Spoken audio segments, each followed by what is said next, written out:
And gentlemen, welcome to the World of Wrestling Podcast. Here today to discuss about the WWE Monday Night Raw June 9th, 2025 review.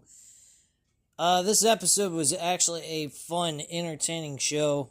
Overall, it was well worth the 2.5 hours that they gave us.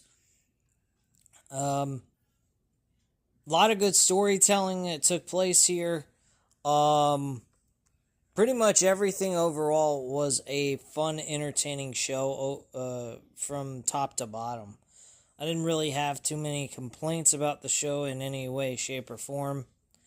But let's get into it right here. We started off the show with John Cena.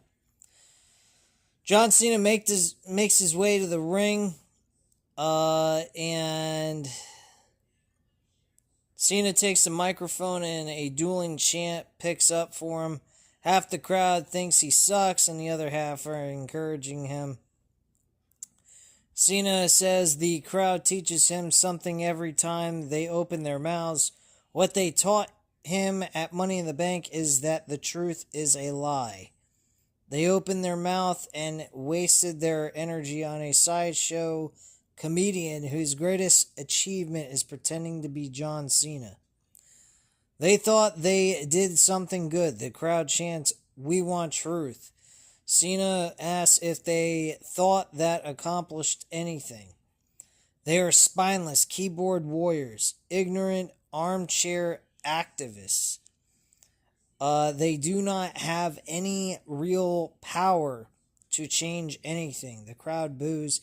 Cena says R-Truth is a gimmick they will spit out.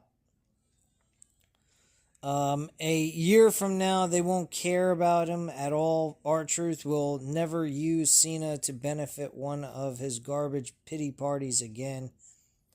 Cena frustratedly screams that this is his retirement tour, damn it.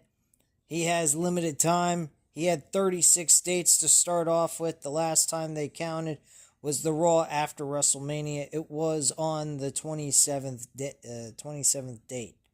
Since then, it's been too many other places, bringing the total down to the remaining 19 remaining dates. They are halfway done.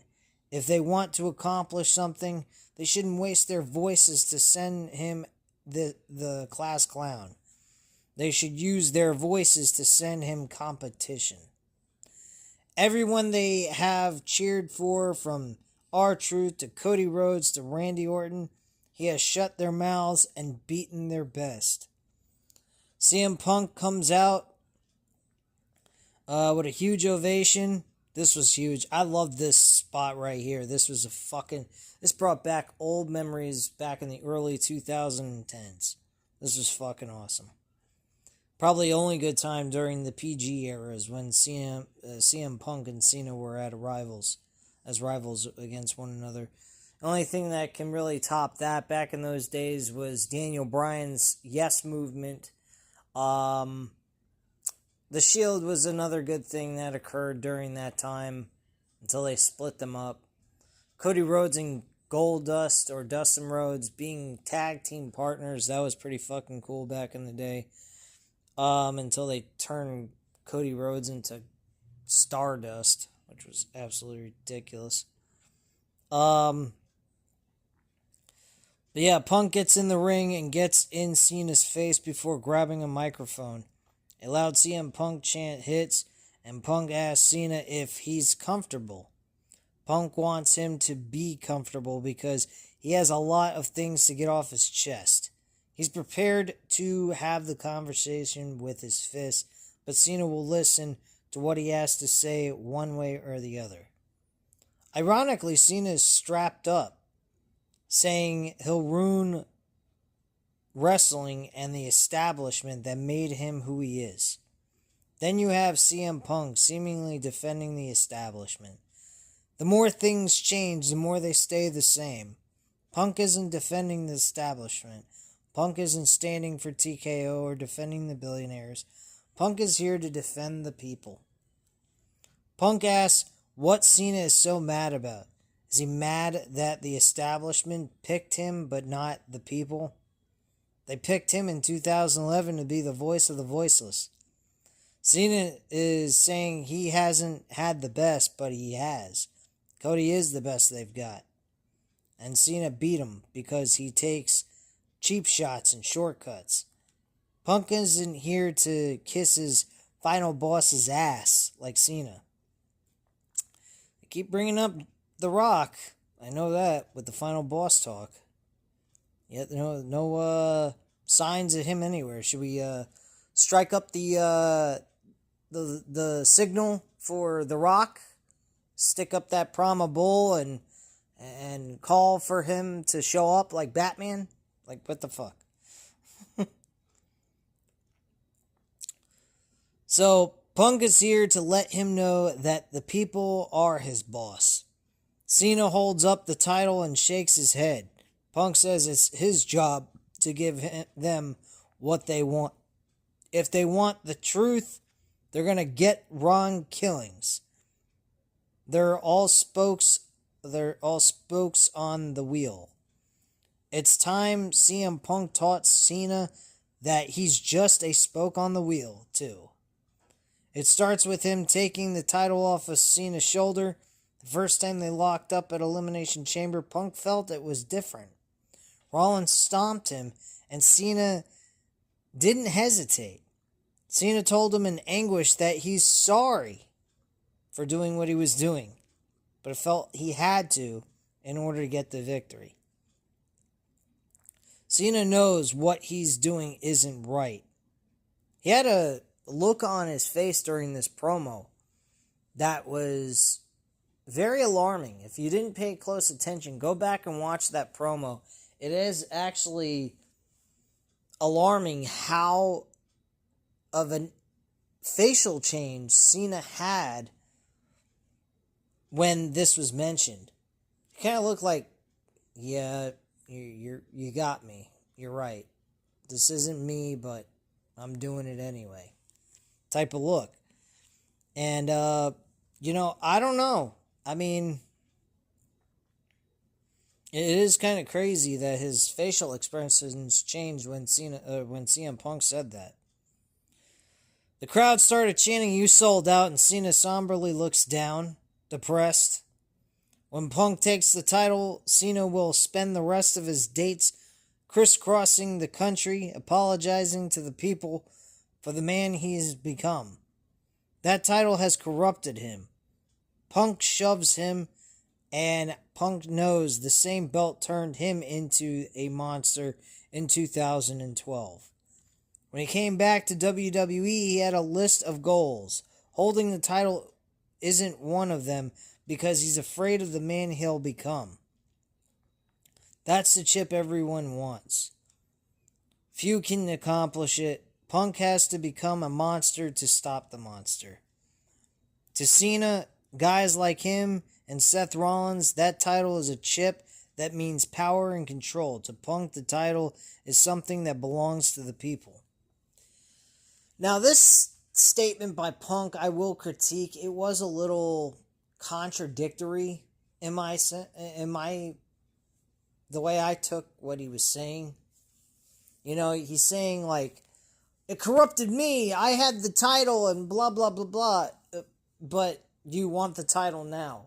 And you've been wanting the title since this year started. You went to the Royal Rumble so you could challenge for the WWE Championship against Cody Rhodes. The same title you say you were compromised and turned into a monster and was corrupted. You're telling John Cena that while in the same sense going ahead and saying that you're going to take the title from him and that is something now that's a goal of yours. I don't see anything wrong with him wanting to be WWE champion. Anyone that's in that promotion or any other wrestling company should want to be holding the best championship in the company, and that's the world title. That's what you want to always go after. So, I mean, what are we talking about here? It only corrupts you if you allow it to corrupt you. That's the whole thing. Seth Rollins thinks, I'll be quite frank with you, Seth Rollins cashing in on John Cena would be a lot better than him cashing in on a Gunther. Because Gunther did win the world title last night from Jey Uso. So I think Seth Rollins going after the WWE Championship and beating John Cena for the title would be more interesting than him just staying on Raw and trying to go after the World Heavyweight title. Just saying. But there's a little bit of complications with that as well, because LA Knight has some issues now with Seth Rollins and his group getting involved in that Money in the Bank ladder match, which he appeared during this event during a Fatal 4-Way match. So, I mean, there are some things that are crisscrossing between brands that might create some complications with Seth Rollins wanting to go after the WWE title. I think that would be more interesting, because then Seth Rollins can claim he saved professional wrestling. I think that would be fucking fantastic. Seth Rollins wins the WWE Undisputed Championship. His faction ruling the entire WWE with an iron fist. Gunther doesn't have to worry about losing his championship unless it's to Sami Zayn, which is where I would go with Sami Zayn. I'd have him win the world title at WrestleMania and have him win the Royal Rumble in Saudi Arabia. That's what I'd do. But yeah, I think that Seth Rollins cashing in on John Cena would be a better option, because then he can say he saved professional wrestling from John Cena and play that as a power trip, as a way of saying, see, I care about this place. I wanted to make it better, and by me being the WWE champion, it will be better, because it will be held by a man who cares about pro wrestling. Unlike our last champion, our ex-champion, John Cena, who wanted to ruin pro wrestling, I wanted to save it. And so I did. I beat John Cena by cashing in my contract and winning the WWE Championship, while at the same time, of course, screwing CM Punk out of the WWE title. That could possibly happen, folks. That could fucking happen, for all we know. And that's fine and dandy, because then if Cody Rhodes was to win the King of the Ring at Night of Champions, guess what happens? Cody Rhodes challenges Seth Rollins for the WWE Championship. Do I like that idea? Abso-fucking-lutely. Those two going at it with a different look here this time around, where he's actually the ruler like Roman Reigns was, and Cody Rhodes has got to go through the same shit he went through with Roman Reigns all over again and work his way back to being a WWE champion. I think I like that idea. Or they don't do nothing at all with that. Who knows? But I think that would be pretty fucking cool. It would play into the fact I'm trying to save pro wrestling and make it a better place.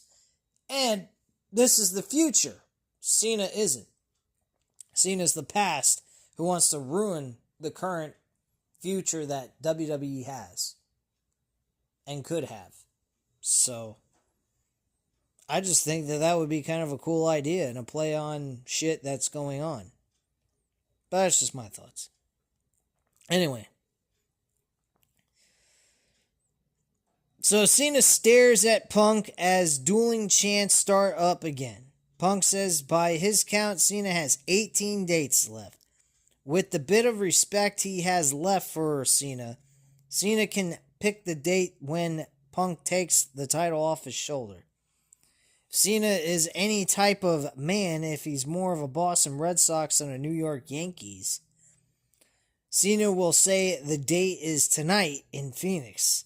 Cena sneers as a yes chant picks up. Cena says John Cena, CM Punk, one final match. The best in the world against the greatest of all time for the undisputed WWE Championship. Pauses and then says, Let's do it. Crowd roars.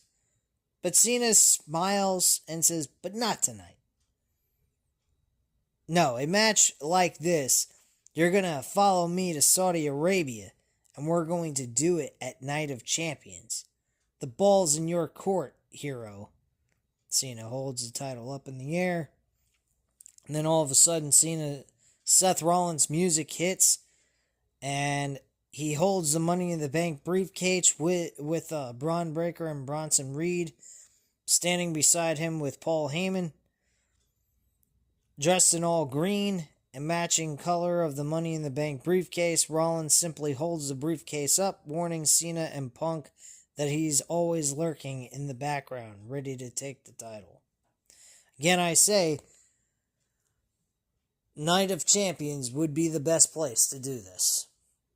I really believe that would be the best place for him to cash in, cost CM Punk the WWE Championship opportunity, and have Seth Rollins beat John Cena for the WWE title, becoming the undisputed WWE Champion. And he saves professional wrestling while fucking over CM Punk in the process. I think that's a great deal. He plays the act of the conquering hero and the savior of WWE, from having John Cena walking away with the title at retirement and never seeing it again and having to restart history all over again. I think that would be fantastic. But that's just my thoughts. Let me know what you guys think in the comments down below about that. Anyway, we get the first match of the night. We get Chad Gable against AJ Styles. This was a pretty short, sweet, to the point match. AJ Styles ends up picking up the victory. Chad Gable continues to lose. Why, I have no idea. But that is all there is to it with him. Seems like he wins as a luchador and loses as Chad Gable. Why, I have no idea. Then we go to the gorilla position just before they're about to come out from their entrances. Liv Morgan is warming up when Roxanne Perez walks up. Morgan silences her and says she will advance in the tournament. Morgan will win and defeat Io Sky for the Women's World Championship. Perez says they're on the same page about bringing the title back to the Judgment Day. Morgan tells her to stay out of her way. Perez says, "May the best woman win." And Morgan says, "I will," before leaving to make her entrance. We get a pretty decent matchup between these four ladies that had Liv Morgan, Roxanne Perez, Kairi Sane, and Rhea Ripley. This was to advance into the Queen of the Ring tournament, into the semifinals. I think in the semifinals, of course, it becomes a singles competition from there on out, because we're limited to like 3 weeks worth of build here. So they're trying to fast forward through a lot of this shit. Roxanne Perez ends up getting the W by going ahead and pinning Kairi Sane, while Morgan was basically knocked out from the maneuver that Kairi Sane performed, which was the insane elbow off the top rope. And then Perez picks up and rolls up Zane for the victory and gets the 1-2-3. Roxanne Perez wins, while Liv Morgan lays there unconscious. Next, we had the Women's Intercontinental Champion, Becky Lynch, is walking backstage. She walks by Austin Theory and Grayson Waller, who are actually having an argument. When are we breaking these guys up? And calling it a day and getting Austin Theory on his own. Because Grayson Waller absolutely fucking sucks. World Champion Jey Uso is pacing backstage. He defends the World Championship against Gunther tonight in the main event. Gunther is shown stretching with an exercise band in the locker room. And at ringside, John McKeever and Steven Gerben, the creators of Netflix Tires, wave to the camera. Blah, blah, blah. Who gives a fuck? Natalya and Maxine Dupree are talking with Nikki Bella backstage. Bella hugs them before Walking off, Bella walks up to Women's World Champion Io Sky, who's trying to console Kairi Sane. Zayn sadly walks off, and Bella congratulates Sky on being a great champion. Sky says Bella paved the road for them. Bella thanks her and walks off. What a bunch of shit. I have no fucking interest in Nikki Bella. And on top of it, having Io Sky have to say that she paved the way is a bunch of bullshit. She didn't pave shit. Liv Morgan later on in the show confirmed what kind of woman she truly is. And she's just basically a reality TV show diva. Which is definitely the proper definition of who Bella is. She excelled at reality TV, which made her famous. Off of the diva show that they had. Next, they had Becky Lynch come out, new Intercontinental Champion. Heads to the ring. Lynch says why the crowd isn't chanting that she deserves it. Lynch doesn't need them to do that because she knows she deserves it. She should be celebrating after her incredible victory on Saturday. It's so hard for her to celebrate something new after everything she's done in her career. She's won every other title multiple times, including the Royal Rumble Elimination Chamber, being the first woman to main event WrestleMania, being a New York Times best-selling author, and now Women's Intercontinental Champion. There should be an opportunity to celebrate because this title is meant to be an opportunity. Greatest opportunity the title got was when she won it and welcomed it to the big time. It is the greatest prize in wrestling because she owns it. She should have spent the weekend enjoying her hot husband and beautiful child, but that disingenuous shame to her hometown, Bird Lady Lyra Valkyria ruined everything. She was so furious that Lynch was the better woman. Lynch thought that Valkyria had dislocated her shoulder, raising her arm. As the bigger person, Lynch tried to extend the olive branch. Lynch claims Valkyria tried to kill her. And Lynch calls out the crazy Bird Lady to demand an apology and raise her hand right. Valkyria heads to the ring looking infuriated. And Lynch waits for Valkyria to get to the ring, but she's suddenly blindsided by Bayley. Lynch attacked Bayley before WrestleMania, costing her a match at the show. Lynch would ultimately take the spot. Lynch tries to escape the ring, but Valkyria sends her back into the ring. Bayley goes for a rose plant, but Lynch gets out of it and escapes through the crowd. Bayley is fired up. This I like. Bayley and Becky Lynch, I would be totally down for a match either at Night of Champions or at Evolution for the Intercontinental title. And to be quite frank with you, I think these two women at Evolution would be the perfect place for them to do this for the IC title and be the headline of the event. I think they should be the main event between the two of them. I think that would be a fantastic main event match. Put some stipulation behind it. Iron Woman match. Last woman standing. Ladder match. Stretcher match. Whatever you want to do. Put some major stipulation to give it some elevated hype to it. And make it the fucking main event. I think that would be a perfect matchup for a mid-card title in the women's division. And to be quite frank, with those two women going at it for that title, makes the title all that more important. Because who's battling over it? So I would definitely put that as the main event in that situation. But that's just me.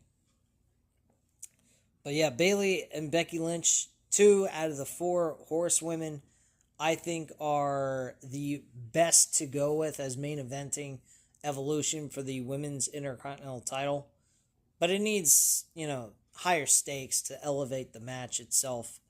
It can't just be a normal match. If it's a normal match, then yeah, just put it in the mid card of the show, and that's it. Doesn't need to take over the main event just because it's those two competing over the IC title. But that's just my thoughts. Let me know what you guys think about that idea. So next we had Michael Cole and Wade Barrett discuss what just happened when a masked figure gets on the commentary table. It's revealed it's Ron Killings. They're still calling him R-Truth. R-Truth tells them not to let anyone tell them they don't matter or that their voice don't matter. They heard, they listened, they felt, and they understood. R-Truth says he's back because of the people.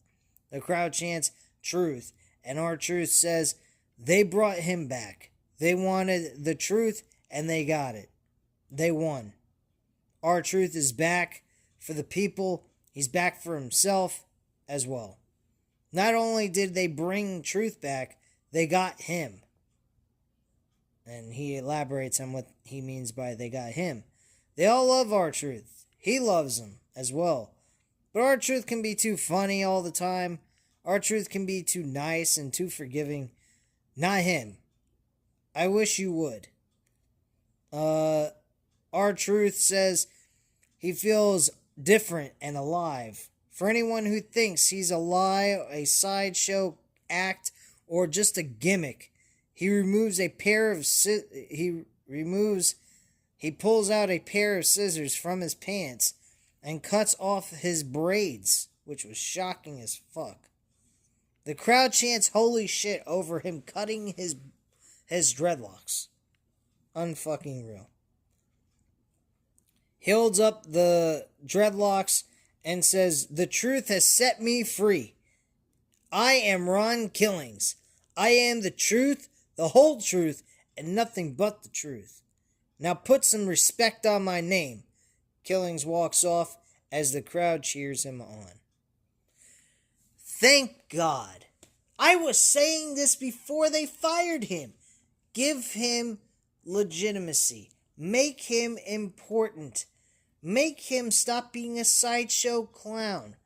It took him getting fired from this company after 17 years of being with this company playing hokey pokey, acting like a fucking goof, and being a company man.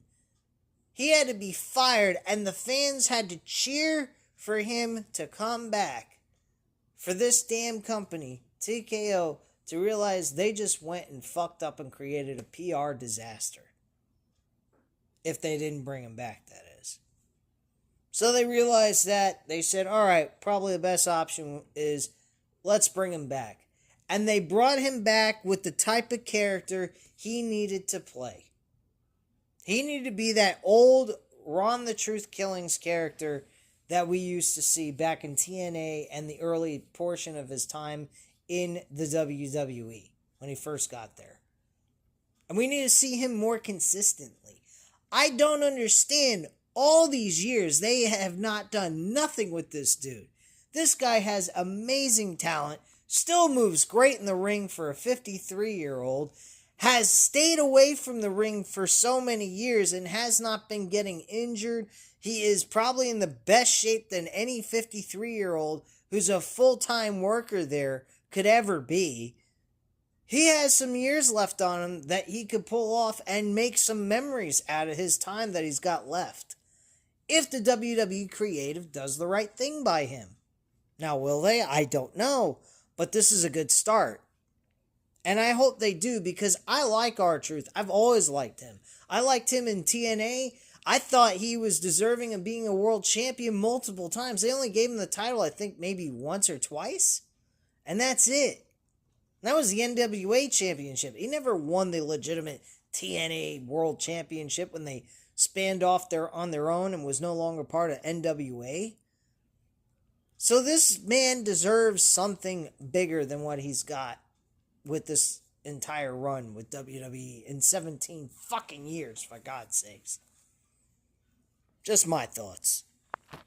R-Truth.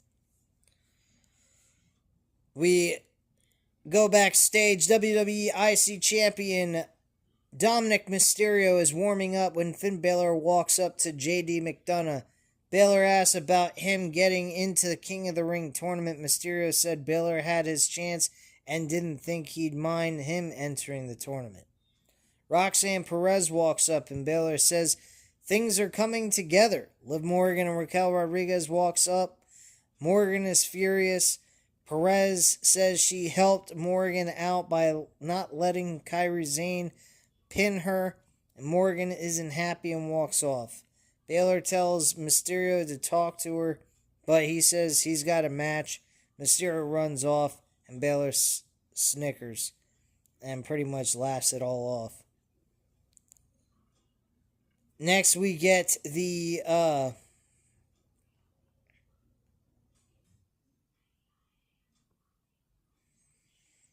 Fatal 4-Way match for the men. This had Dominic Mysterio, Sami Zayn, Braun Breaker, and Penta in this matchup. Sami Zayn picks up the victory by pinning Dominic Mysterio after the Eluva kick in the corner. LA Knight showed up. He helped out, attacking Braun Breaker, costing him the match. So that is probably going to bite him in the ass on SmackDown this coming Friday, which I believe he's going to have his match in the tournament first, in the first week of SmackDown.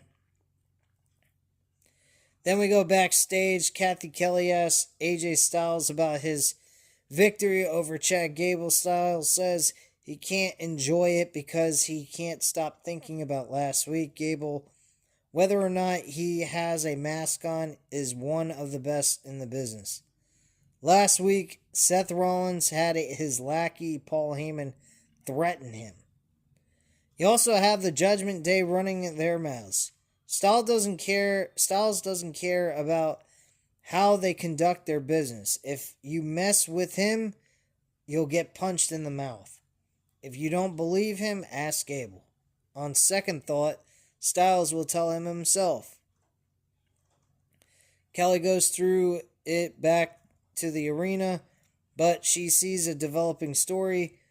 Tag team champions New Day are talking with Grayson Waller, who shoots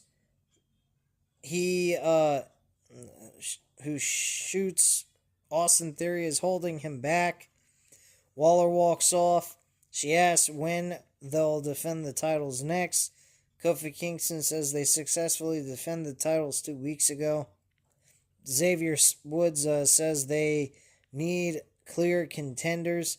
They care about the titles. And Kingston says everyone should be thankful they have champions like him. Woods tells Kelly and everyone in the arena to get down on their knees and thank God for the New Day. Kelly asks why they're deflecting, but Kingston says they won't answer any more questions. Whoop-de-fuck-you-do. Get an official announcement that WrestleMania 42 will be taking place at Las Vegas next year. So there you go. Nikki Bella comes out. She cuts a promo. Bella says, it is so good to be back home. She thanks the WWE Universe and Bella Army. She missed everyone a lot. Bella's here to talk about something very special that is happening next month. It's been many years, but next month, WWE is holding an all-women's premium live event, WWE Evolution. She remembers being in the main event of the first one. Women's division has come so far. The talent, Rhea Ripley, Bianca Belair, Io Sky, and the newcomers in Roxanne Perez, Stephanie Valcour, and Julia. There's so much talent in the locker room that it's insane. She can speak on behalf of the women of the past that they couldn't be prouder of where the women are now. Liv Morgan comes out, and Morgan says she is the most talented woman in this division. She's proven it again and again. She was the women's world champion all of the last year. She is the first and only women's crown jewel champion. Morgan is breaking records as a tag team champion. Bella is lucky that she wasn't around during her career because she'd have beaten her for the title. As Bella was talking, Morgan realized why she didn't mention her. Bella is jealous of her. Morgan has everything Bella doesn't. Morgan has respect, a championship, and a man. Bella looks disgusted with Morgan. Bella says she gets it. Morgan lost tonight and is angry. It's a bad night for Morgan. Speaking of Morgan's man, Bella is just trying to figure out who he belongs to. Is it Morgan or Roxanne Perez? Nice touch there. That was kind of a nice little jab. Bella tells Morgan to congratulate Perez on her behalf for taking her match and her man. Bella goes to leave, but Morgan stops her, and Morgan says she's still a champion. All Bella will ever be is a reality show diva. Bella angrily enters the ring, but Morgan takes her out with Oblivion, and Morgan shouts that this is her division before storming off. And there you go. Get confirmation that John Cena will defend the undisputed WWE Championship against CM Punk at Night of Champions in Saudi Arabia on June 28th. And then we get the main event, which is the World Heavyweight Championship with Jey Uso defending the title against Gunther. And surprisingly enough, this match was better than their WrestleMania match. Yes, I'm going to say that this match, their rematch, was better than their WrestleMania match. And I'll explain why. One, match was much longer. Two, it felt like a main event. Definitely felt like a main event match. Their WrestleMania match, even though it was opener, should have felt like a main event as well. But it didn't feel like anything more than a mid-card match. This match felt like it belonged in the main event. Secondly, Gunther did not tap out immediately. Even if they happened to make Gunther tap out during this match, they could have had that happen. But during this matchup, he really fought and grinded through the whole situation, trying to get the better of the match. And that's exactly what he did. And that's all I was asking at the WrestleMania match, was that Gunther actually tried to do what he needed to do to win. And grind it out. And if he couldn't grind it out and get out of it, then tap out or pass out. Here, they had Gunther do exactly what he should have done at WrestleMania. He grinded it out. He got out of the move. He broke up the rear naked choke. They could have done that at Mania, but he just wasn't able to break the hold. And, Jey Uso, was able to hold him down and tighten up the rear naked choke and whatnot. And just have him tap out or pass out at that point. And that would have been fine. I would have been totally fine with that. It's just how they made him tap out. He just tapped out immediately, which I didn't like. In this match, he did not. This was a very grueling, close matchup. Either one of these guys really could have won. Jey Uso did not look bad in defeat. Unfortunately, he lost the world title way too soon, I think. I think he should have been able to keep it at least till SummerSlam. If they wanted to do the rematch then at SummerSlam, I'd have been cool with that, because that match would have been a hell of a lot better than WrestleMania. But unfortunately, we didn't get that. We didn't get that at all. We got it on this Monday Night Raw episode, which, again, elevated the show by all aspects of this show. It was well put together. And this was a noteworthy main event world title match. I enjoyed this match. I thought both men did fantastic. Hard-fought victory. Either one of them would have gotten the victory. It would have been a hard-fought victory. And both men looked great. No matter who lost and who won, the match was great. Both of these guys performed very well. I have no complaints. I will say that Jey Uso's spear does suck. He needs to figure out a new setup move.